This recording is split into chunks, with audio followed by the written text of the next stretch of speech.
We've spent the last several months preparing for this gathering, and we've designed it to be in service of UNESCO's designation of Bendigo as a creative city and region of gastronomy. At the heart of the designation is an acknowledgement of Djaara Country, of Djadjawurrung culture as the local expression of the oldest culture on our planet, the oldest living culture.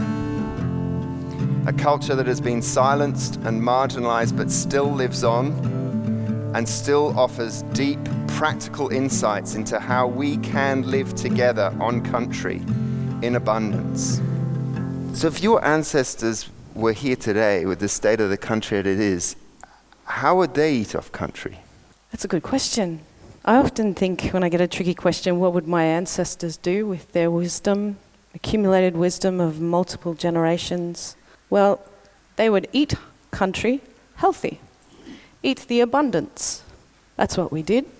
We didn't take when there wasn't enough, and when there was booms, we would even invite others in to share. So if we look at Djaara Country, there's lots of rabbits everywhere. Ooh. So I guess we would eat rabbits. Pest control on a plate. Exactly. So that, gathered friends, is a rough reconstruction of the conversations that we had a team that led us to prepare for you for this second offering of edible welcome to country, rabbit. And weeds. With a serving of weeds.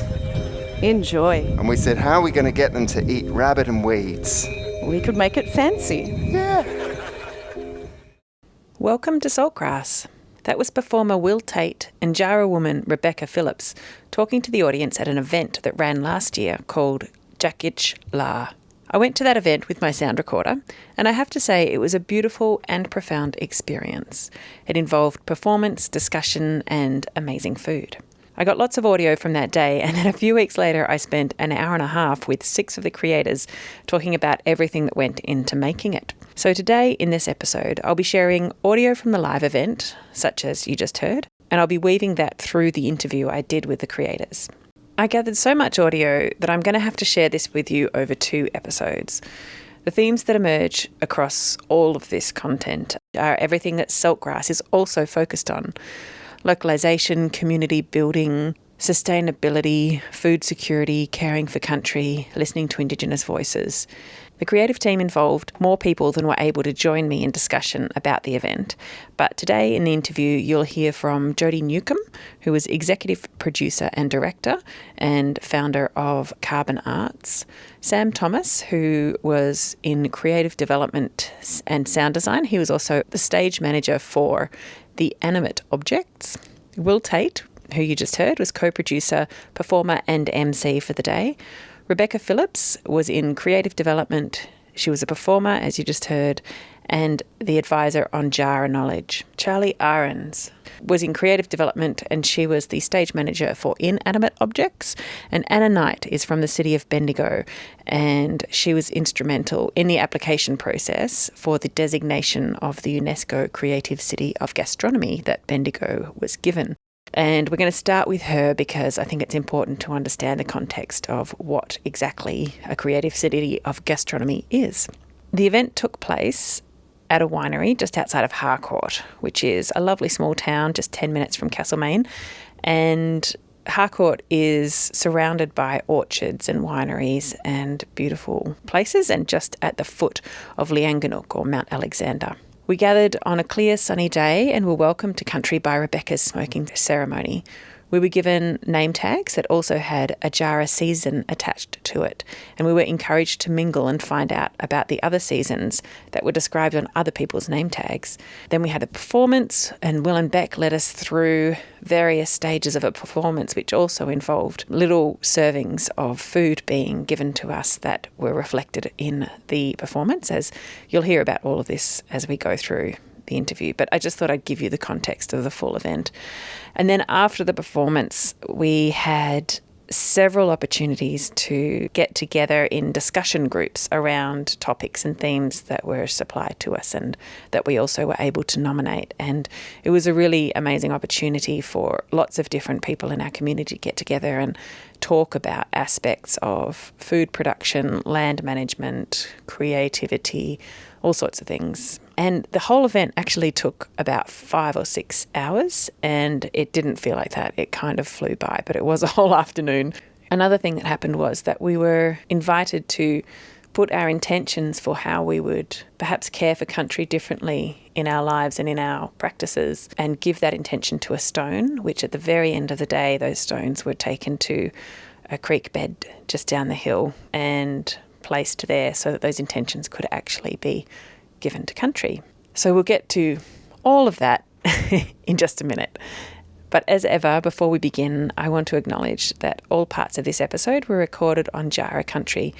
Djaara is the unceded lands of the Dja, who have been the custodians and caretakers of this land for tens of thousands of years. Always was and always will be Aboriginal land. Salt of the earth. Salt. Grassroots. Salt of the earth people. Grassroots change. Saltgrass.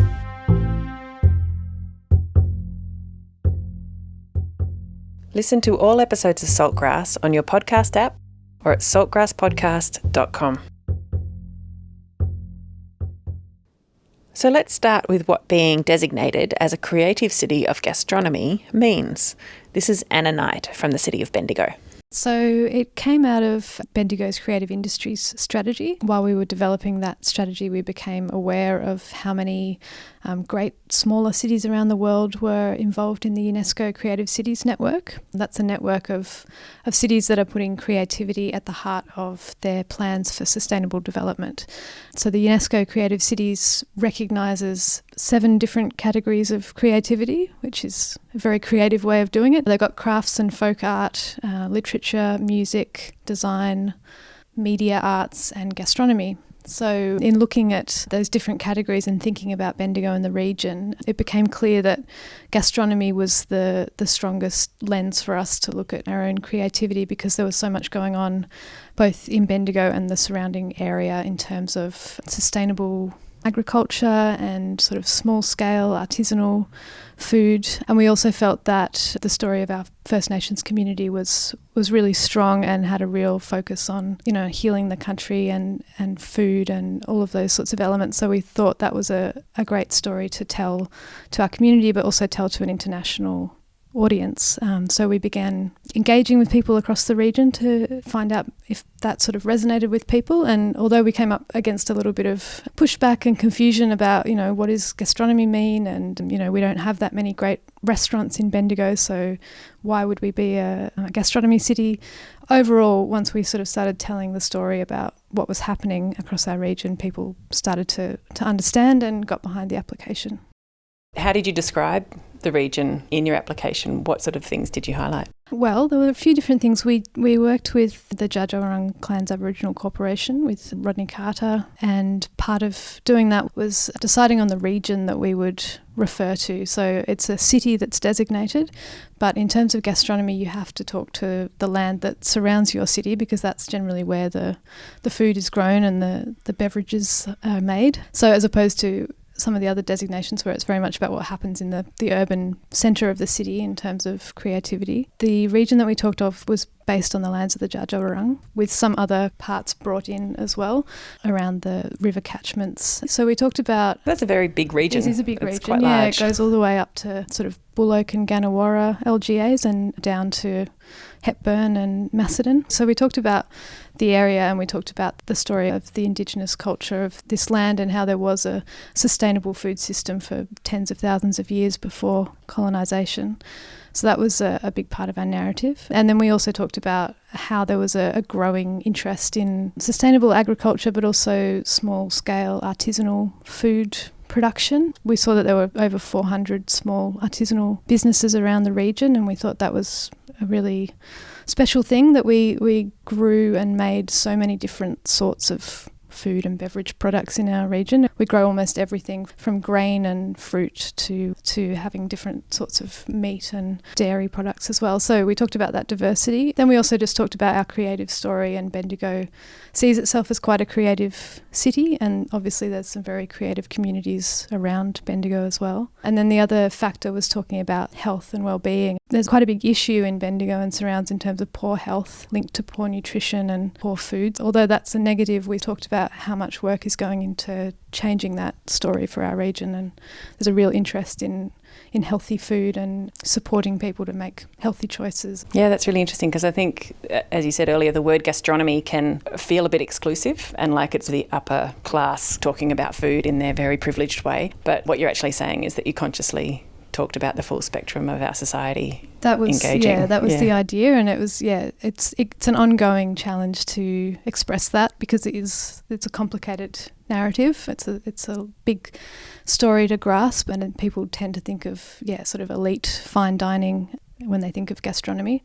So changing that story is one of our biggest challenges, but I think lots of people are getting to grips with that. Yeah, great. Let's talk about this event that happened. How did you find out about these guys, and what made you want to engage them? My colleague, who's our creative industries officer, who works on implementing the creative strategy in Bendigo, alerted me to the Of This Earth, project. So I looked at that and thought, wow, this is exactly what we've been talking about, and parts of this group are local, and that's perfect. We need to talk to them about communicating some of the ideas we've been trying to get across. And so we just got in touch with Jodi and Sam, I think, and started the conversation there. And in the context of all of the other activities you're doing to promote and make public and sort of educate people and bring them in to what this gastronomy designation means, how does this project fit into the bigger picture of all the other things you're doing? Well, this is one of the most important things that we wanted to do, particularly after 2020 and everyone being quite separate and it being quite difficult to communicate ideas and get people together, I guess. We were all struggling in our different ways during that time. So, plenty of people had heard about our UNESCO designation, but lots of people didn't really know what it meant. I got the sense that there was a lot of misunderstanding and a bit of frustration about, well, what is this? What does it mean to me? And it's stupid and some council thing. So I'd always felt that it was really important to get together a whole lot of people to talk about it, to meet each other, to see what a diverse group of people were involved and what complex and interesting ideas it was trying to bring together. So I thought it was kind of the most important thing that I could do was to get people physically in the same space to understand the bigger story, that it wasn't about fine dining, that it was much more about our culture and our creativity and the First Nations story and our smaller producers and sustainability and climate change and creative industries as well. So that was kind of my top priority. Yeah, great. Yeah. Okay, so let's talk to some of these creators. You mentioned the previous project, Of This Earth. So would one of you guys like to describe what that project was and maybe the context of the evolution of what's led up to this? Yeah, sure. So I started Carbon Arts in 2011, and the very first project we did was actually a food-related project, and it was with an international artist called Natalie Jeremijenko, and that started a whole suite of projects under the banner of the Cross Species Supper Club. So Natalie had been running a supper club in New York that was quite conceptual, but it was all about sustainability using molecular gastronomy and lots of fun plays on words. And so we ran that project with her for some time, and I was very inspired by Natalie. She's an amazing thinker. And I suppose to summarise that work, it was how do we eat to support biodiversity? Sort of flipping the narrative of how do I do less harm? It's how do I actually do good through the choices I make in the way that I eat? And so from that, I wanted to create an Australian-based project, and it was really important that incorporate the Indigenous Australian knowledge of food and country as well. So we started the Australian Future Foods Lab with a cohort of people, which included Charlie and Will and Stephen Patton at the time and a few others, and Gregory Crocetti and Bryony Barr, who are a Scale-Free Network who work at the sort of microscopic level, doing amazing work on soils and helping particularly young people understand and be enchanted by the microscopic world. They were involved in the work with Natalie and they came on board. And the first project we did was with an artist called Janet Lawrence, and it was at the McClelland Sculpture Park and Gallery in Cranbourne. And we had a quite elaborate dining experience just based on native botanicals. And we had a tour of the Australian Gardens that Charlie ran at the outset of that event, and then a 4-course meal with Douglas McMaster, who's now gone on to great fame in the UK, but he created the No Waste dinner, and he had the Silo restaurant, which was a no waste restaurant by Yoast in Melbourne at the time. So that's true gastronomy. That's like high end. It was quite high end, but the work that we did around the plants and the other, I suppose, aspects of that event were very accessible. And there was also a few other. We had the Elixir Bar in Melbourne as well. I suppose at that time I had started my PhD and I got a call from someone at the Climate Festival. The Art and Climate Change Festival have been going every couple of years for a little while now. And they rang me up and said, the City of Casey are really interested in doing a project with you. They're running a mini festival for the Climate Festival and they want to do something related to food. It was just an offer we couldn't refuse. They basically wanted to give us carte blanche to do whatever we wanted in this incredible venue with 7 different venues within the venue. So a studio, a theatre, a conference centre, a library, a gallery, and we took it over all of it. And I might pass now to Will to tell us a bit about what that event was, because Will really led the event with such a wonderful concept and storytelling. Thank you, Jodi. Yeah, I mean, what an incredible opportunity it was. And we jumped at it and we decided we could take 100 people through this experience. We went from the building blocks of life, the carbon, the hydrogen, the nitrogen, the oxygen, and that moment when it sparks into something that we now call biological life. And the themes that we built around that really the complexity of life that we enjoy as embodied beings and enjoy in the food that we eat and in the world that we live in has so much to do with collaboration. You know, the organs in our body used to be separate living things that came together to enable the complexity of a human being or any of these other creatures.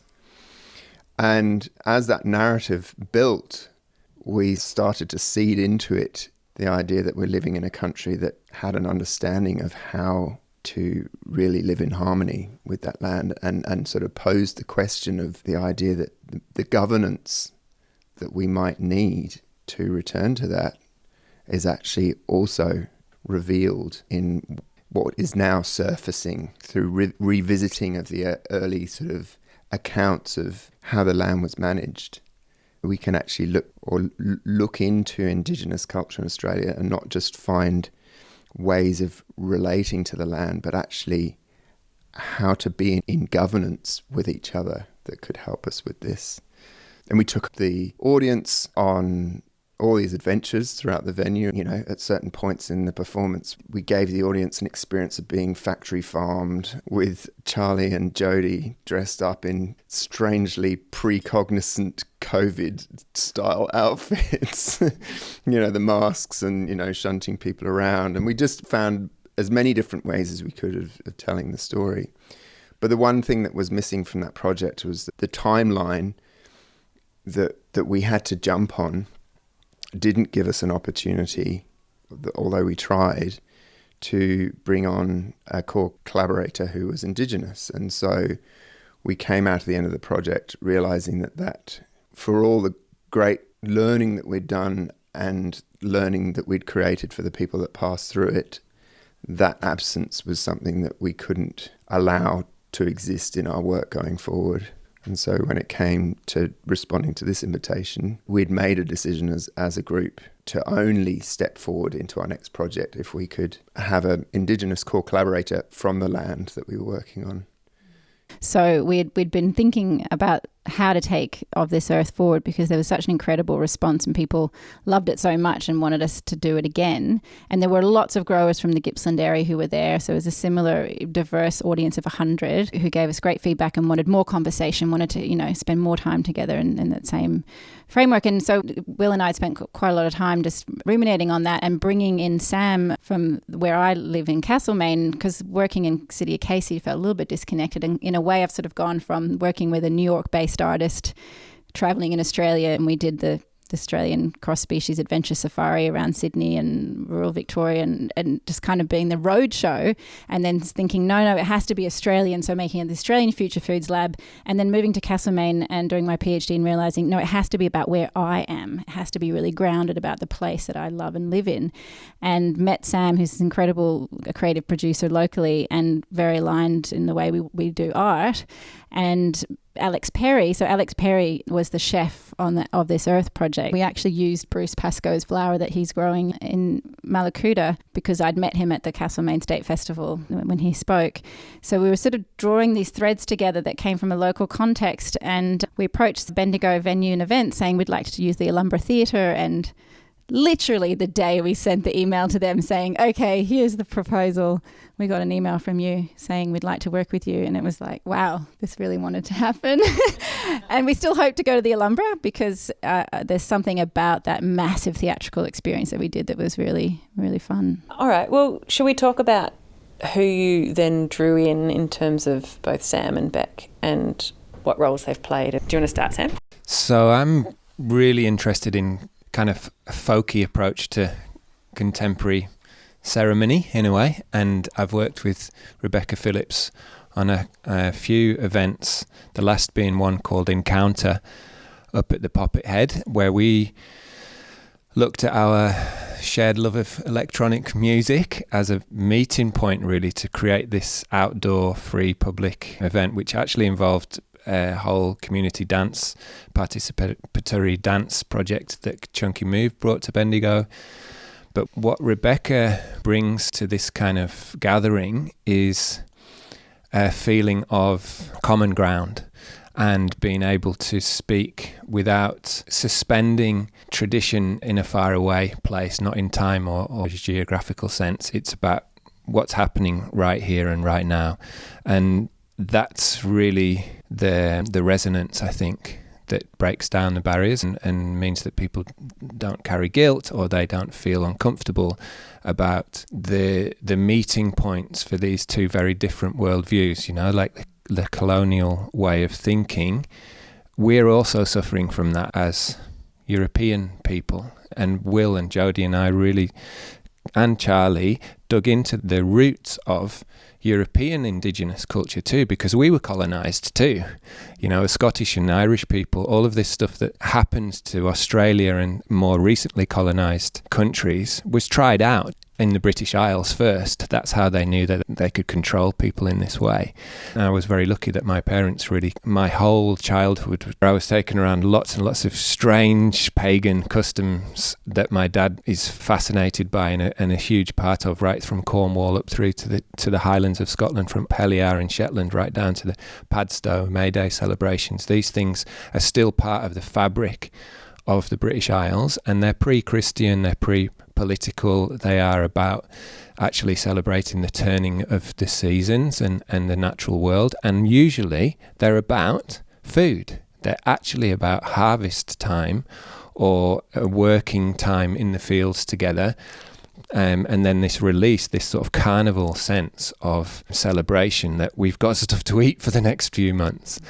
And COVID is doing many things to us, but what it is making us think about where our food comes from and what effect that's having on our systems as human beings. So, Beck, do you want to talk on from there?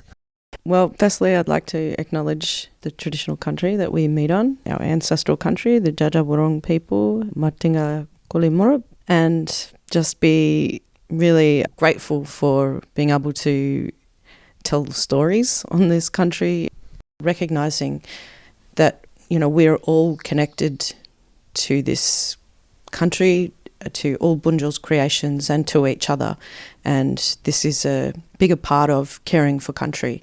It's not just about land and water. It's acknowledging that we are all a part of country and we all need to work together, look after each other and build that deeper connection so that you feel that responsibility to look after this place that nourishes you and to give something back. And I think that was one of the biggest messages and one of the most important for me personally in this event, was really talking about acknowledging having in the forefront of our minds that country nourishes us all the time. And we take that for granted all the time in everything, in every breath we take. And what do we give back? What do we give back that is good, that helps country be well? And so I really wanted to bring about this concept of wukjara, this cultural exchange, this energy exchange, whatever it is give, receive, and in the same way, it's the cycles of the land and the seasons. So, those things can easily fall to the back of your mind, and I think it was really important to bring it forward, especially now that we're celebrating the gastronomy. When I first was invited to be a part of this, I did not know what gastronomy was. My mind obviously first went to something to do with your bowels, but gastro. So when you get gastro, it's like when it's bad, right? What is this? What do you want me to do? And so I had to look up the word. I'm not big on the news or anything, so it came about through word of mouth that Bendigo was now a city of gastronomy. And so, I did a Google search and I was like, oh, okay, well, this is my kind of thing. And Sam had alerted me to this and said, you should come to the meeting and see if it's something you want to do. I know you're really busy, which, it kind of worked out. I came to the meeting and just met all these lovely people with the same values and the common goal and the means in which to work together in such a great collaborative way that was really supportive of Djaara views, and I felt very supported throughout the whole creation and production of this event, to be able to tell what story I felt comfortable sharing, what things I felt needed to come out in community, and I learnt a lot from them along the way as well. So let's explore a little bit what the process of creation was as a team. What did you start with as your core idea, and what did you end up with? How did you get there? So the European fable stone soup, it's a wonderful metaphor.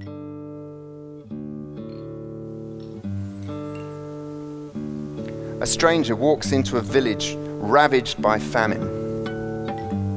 The villagers are hoarding what little food they have left. The stranger, also starving, places their pot in the middle of the village, fills it up with water, pulls out a stone, plops it in, and calls out, "I'm making stone soup. It's going to be delicious. It's going to feed everyone." As the curiosity draws them to the pot, the visitors are invited to contribute what little ingredients they might have, just to add a little flavour to the soup. One by one, they bring out their precious, hoarded supplies and pop them in the pot. The soup that is created not only feeds the whole village, but generates a whole new ethos of trust and sharing in the village. The one ingredient that remains uneaten is the stone. And when we shared this fable with Beck, she loved it. We said to her, "What would you do with this fable, this metaphor, the essence of it? Can you find an expression for it in Djaara way?"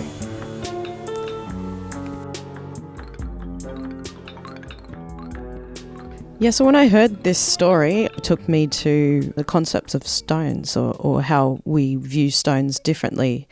It gave me an opportunity to bring in the Djaara perspective of how we see that part of country, stone country, and stone implements that were used.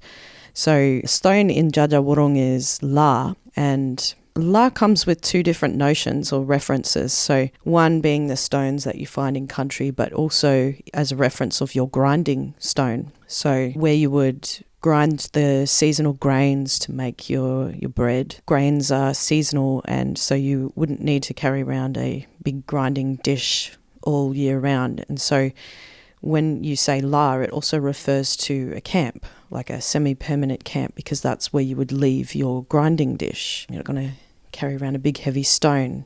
So with this event, we're talking about bringing food and people together in a particular place, which is like a camp. And so for me, the two kind of stories really tied together well in the stone of the soup being that central point where people would come and gather and share food, and also the larr, which is our tool for making bread and a symbol of our campsite.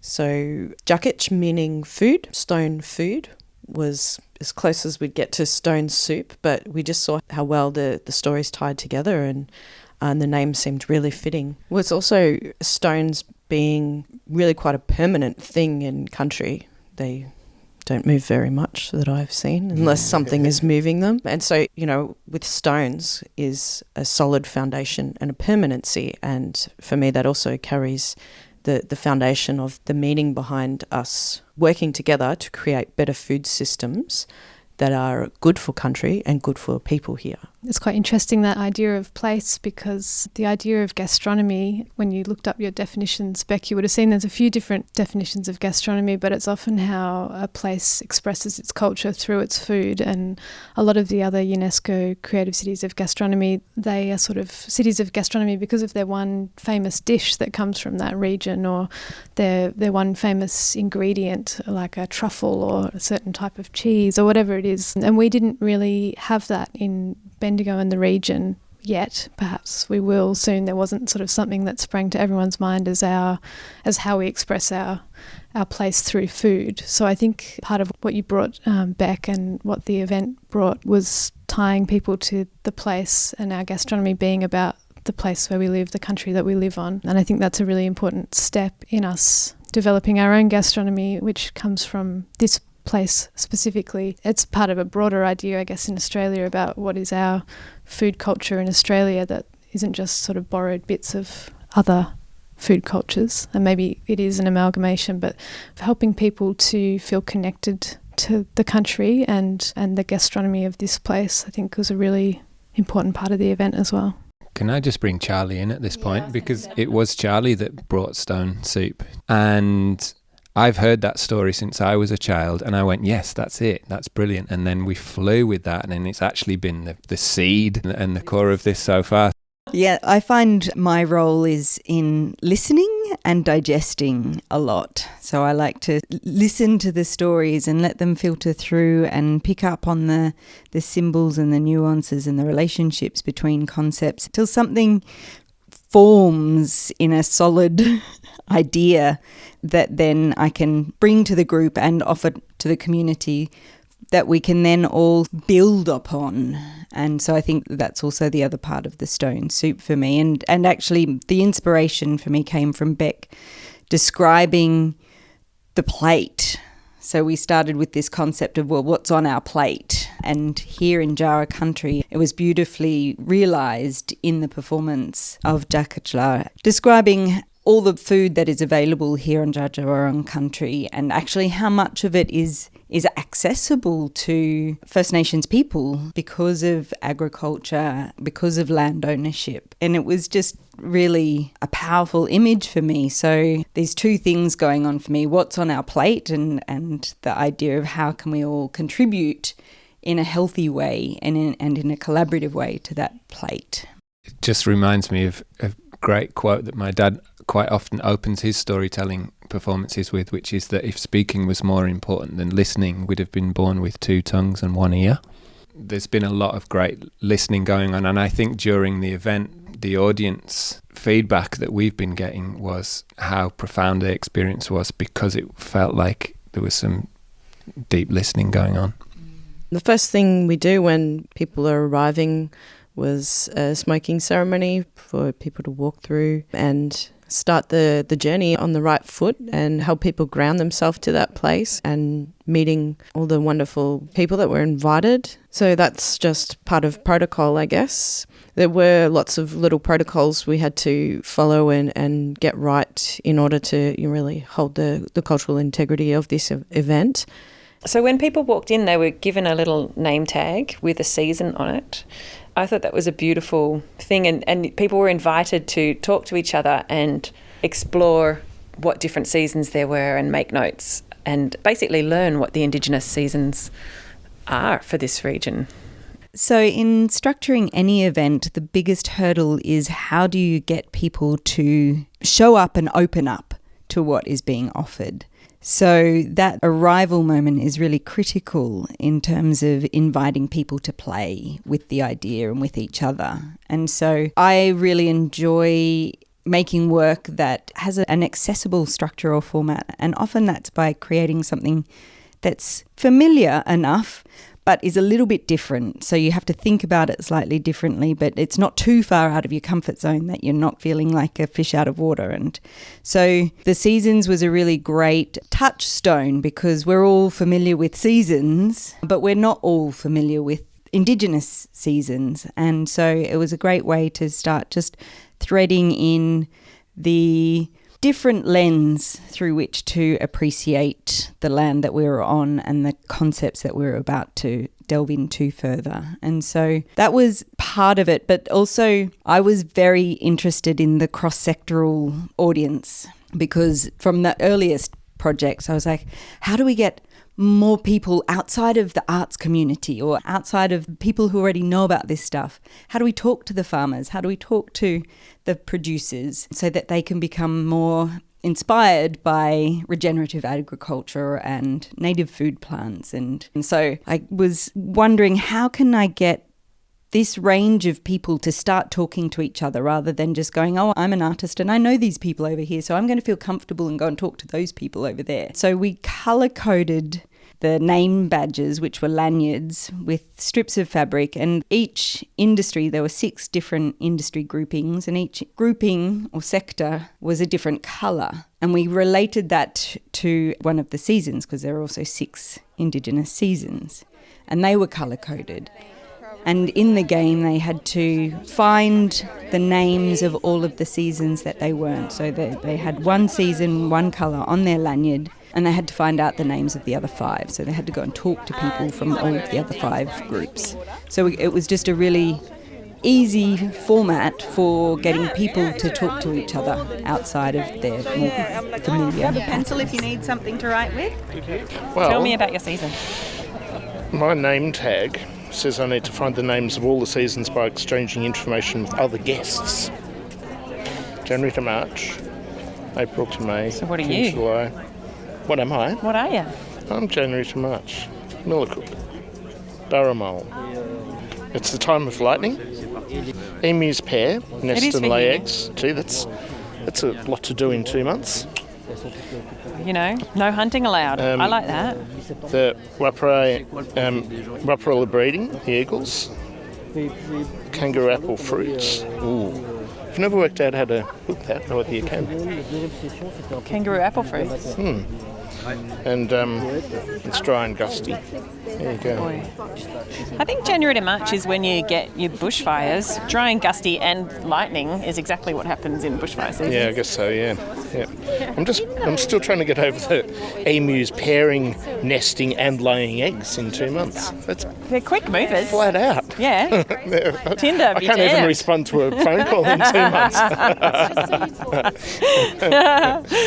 Yeah. No. What have you got then? I am Boyne Lawan, October. So Lawan How do you is spell it? Boyn Lawan. Mm-hmm. So the malleefowl make nests and lay their eggs. Mm-hmm. You do some seed collection. Mm-hmm. So I guess it's spring, October. Boyne is the grasses are growing. Sounds like this is when you need to mow a lot. It's when you need to mow a lot. Currawong are about and they're singing, and the flax lilies are flowering. Ah, great. Yeah, I like that. Currawong are always around. I love how Currawong's wings kind of go out and in rather than flapping up and down because they're forest birds, so they don't. They know how to get between trees. Going, ow, ow, ow, ow. Yeah, so the Djaara seasonal calendar, we call it Nyanyi Jai Wurka, which means listening to country talking. And really that's what will be the evolving factor of this seasonal calendar. So while we have, April to May is winery, and right now it's darum waikok, June to July. It's not really always going to line up with the months of the time frame we use on a yearly basis now. It'll follow those seasonal patterns. And so when we did the event, it was winery, and we'd just finished doing some jandakwi, some cultural burning. And in fact, we just did our first Djaara women's cultural burn on one of our sites, which is a big thing for us. So that was really nice preparation for me going into this event. And so sharing the story of the 6 seasons of Djaara Country really had to come with permission from the Dja Wurrung Clan's Aboriginal Corporation and the members, as we're still working on building that seasonal calendar back to its full, to its whole, I guess, to the whole of country. We're all working in 9-to-5 jobs and raising kids and living in 4 walls and a roof and driving around in cars these days. And a lot of that information comes from sitting with country and walking around country and being in all the different types of environments that are Djaara Country in order to fill that seasonal calendar. And so it will be evolving too with, foreign and pest plant and animals that are here and having different interactions with country and the climate changing. And so it's an ongoing body of work that all of our mob are doing together. And in order to share that with people, we have to be considerate that it is a work in progress and that Djaara people have that cultural and intellectual property. It's not just biological, phenological and, just environmental knowledge. It comes with a lot of those cultural stories and the signs that we see, and the calendar is laid out in the constellation of the Burangi, the night sky. And so it's being able to have that Djaara lens and interpret all of that as part of country. So it's a whole big thing, and then trying to bring it to this event in a form that also protected the cultural and intellectual property rights of all of our people. It could only be brought in a very kind of surface level format, but that's still a good place for the conversation to be had, that there is a way of looking at country that unravels a whole lot more detail of interconnectedness that we should all pay attention to and learn how that relates to us and how we eat food off country and how we can eat with country. Yeah, so we managed to share kind of the bare bones of that, and that was a good start.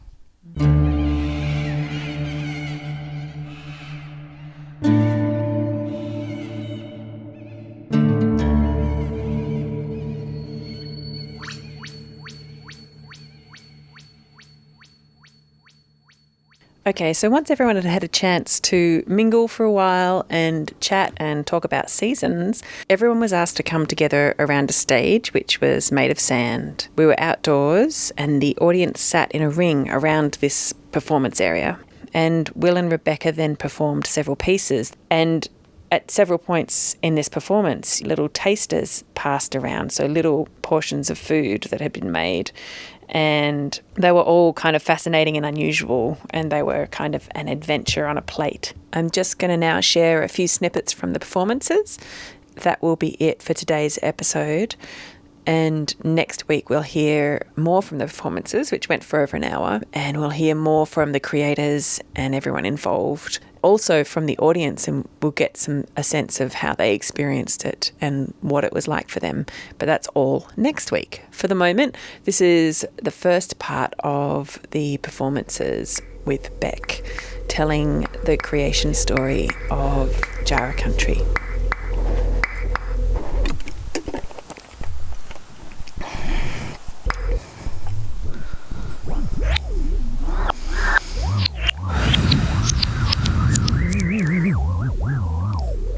This is the story of food on Djaara Country.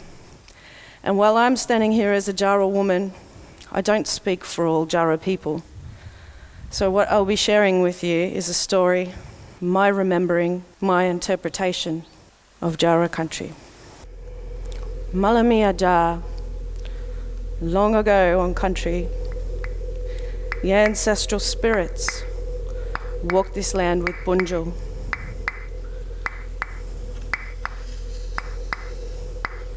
And our Murron Papja, a living mother country, was brought to life with the breath of Bunjil.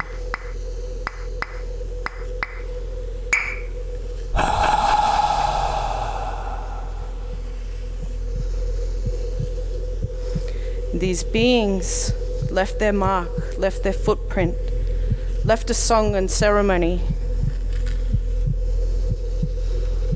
All of these places had a name, a song. Doing the ceremonies is what we learnt next from Bunjil, knowing to only take what we need to ensure that there is still more for when we come back.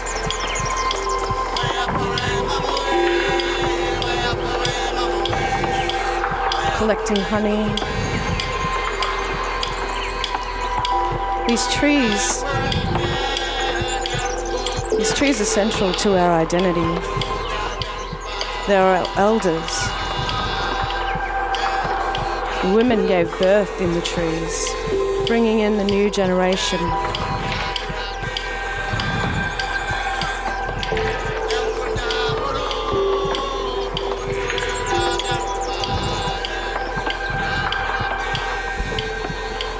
Nurturing them and teaching the ways of country, because country is not just all that you can see. It is things on many layers, many dimensions, the things that are unseen. Because all of country has spirit, has muruk. And when we sit with the land, we get signs. It's talking with us.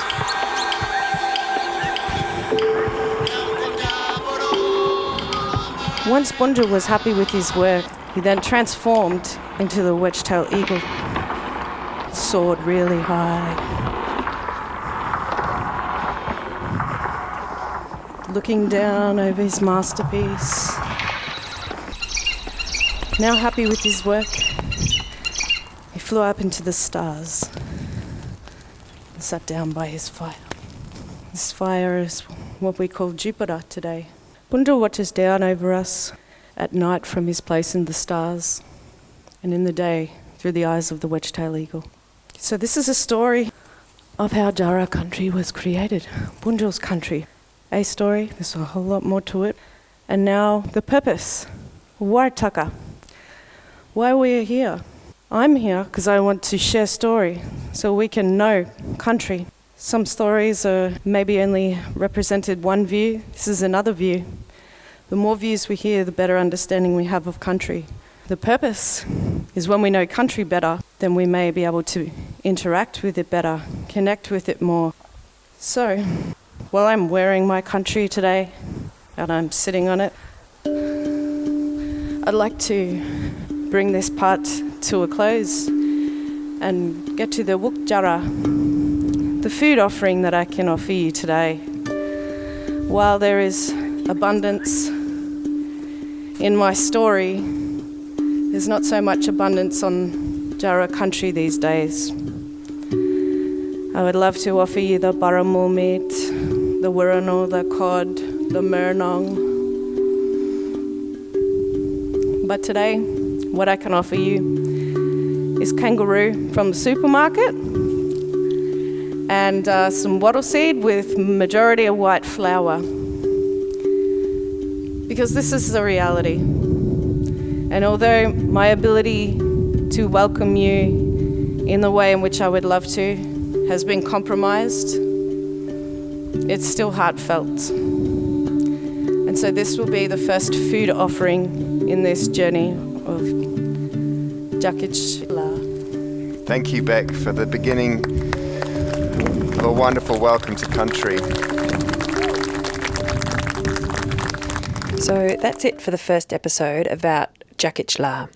I hope you got a sense of how the day felt, especially in that last bit with Rebecca sharing the creation story of Djaara Country. Next time, I'll be sharing more highlights of the performance, more thoughts and reflections from the creators, and also some thoughts from guests and participants right at the end. In today's episode, you heard from Jodi Newcombe, Sam Thomas, Will Tait, Rebecca Phillips, Charlie Ahrens, and Anna Knight. There are links to many of the things discussed in the show notes on the podcast and at saltgrasspodcast.com. For those of you listening on Main FM or 3MDR, please note that you can listen to all episodes of Saltgrass on your preferred podcasting app. You can follow us on Facebook, Instagram, and YouTube. Please subscribe to our email list to get reminders and updates about the show. Again, you can do that by going to saltgrasspodcast.com. This program was made possible with support from Main FM and the Community Broadcasting Foundation. Find out more at cbf.org.au. My name is Alison Hanley. Come back again next week for the second half of this show. And thanks for listening today. Salt of the earth. Salt.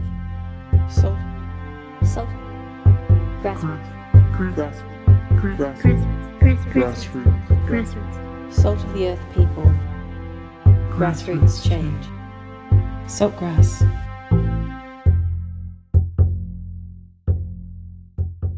Listen to all episodes of Saltgrass on your podcast app or at saltgrasspodcast.com.